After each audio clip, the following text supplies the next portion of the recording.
Okay, we finally literally just got the Game of the Year awards winner. Literally was Take-Two. Honestly, I gotta give her credit. I really think It Takes Two deserves it. Like, I really think it was overall good. It was a cool game. We're in the middle of the pandemic. I think overall, like, it's cool. It kind of fit the vibe. It kind of fit the Game of the Year. I think it's deserved. I think the guy has always been super happy whenever he has a chance to like showcase up his game, talk about his game. I think that's cool because that guy basically is like what true gaming really is, because he's excited to make something different. He's excited to go talk about it. And it's something that was completely different the whole gaming year. So I'll give it a lot of credit. I think It Takes Two, Game of the Year, I think well deserved. I do think the event show, though, just kind of for my like overall general thoughts and comments. You guys can give me your thoughts and comments too as well if you guys want. But it could have been a little bit better. We had a few kind of cool trailers, some cool kind of things mixed on in. Some of the awards were like kind of like thrown on in. It definitely is more of a trailer show, I kind of feel like which is kind of nice. I like looking at the trailers, but it definitely kind of seems like the awards are kind of like really quick and then move on, really quick and then move on, really quick and move on.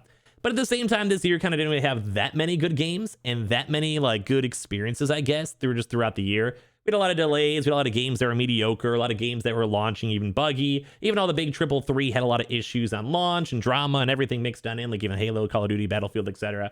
So it is kind of weird because I was also hoping for like, you know, some Splinter Cell. I would love that. BioShock announcement, would have loved that. Some like actually really, really big ones. Seeing the new Elden Ring, though, was kind of cool, kind of nice, cool little trailers, probably worth the rewatch if you guys ever want to.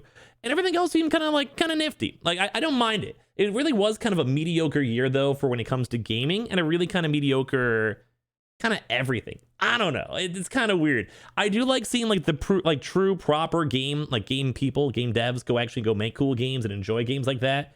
I think that's cool. I love that. I love seeing that. But at the same time, it just kind of had like a weird vibe. Like, it was a good show. I think Jeff did a really good job. I love co-streaming. I love watching it. I love everything on it. I do think Resident Evil 7, very good game. That probably would have been my actual proper vote. I think it was good, well made, mommy milkers, you know, the usual. I do love the idea that the scary game niche and vibe, very nice, very cool. I do like that. I appreciate that. It's very, very nifty. Ratchet & Clank, very well made, like fundamentally good core game. It really showcased up next gen. I thought that was a good game. Psychonauts, okay, they didn't win anything, and I kind of felt bad about that, for all the things they were nominated for. Metroid Dread, not the world's worst game, but definitely did seem like an old DS-type game, too.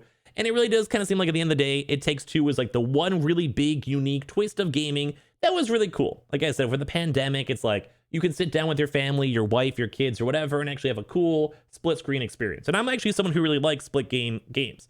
So I think it's kind of cool that they won that. I do think Resident Evil, probably good second place. Deathloop, I'm sure, had a lot of good votes, and it was kind of a unique twist in the game. And Dishonored 1 and 2 are really, really good.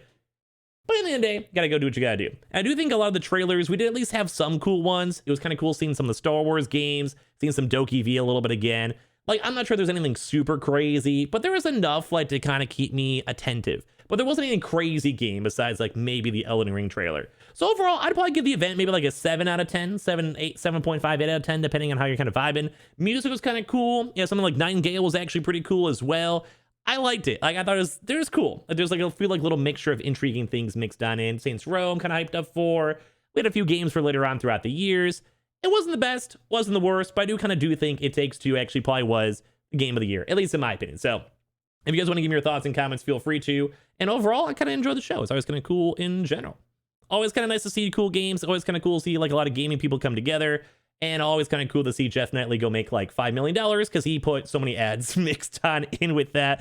Overall, there was a lot of ads. There was a lot of ads mixed on in, Facebook ads, everything else. But overall, it wasn't a bad time. And it's always fun to get to watch and get to talk about it and kind of see what everyone else always thinks too as well. So always love seeing your thoughts. I always like hearing your comments. So kind of let me know in the first place and we can kind of go from there, and kind of cool.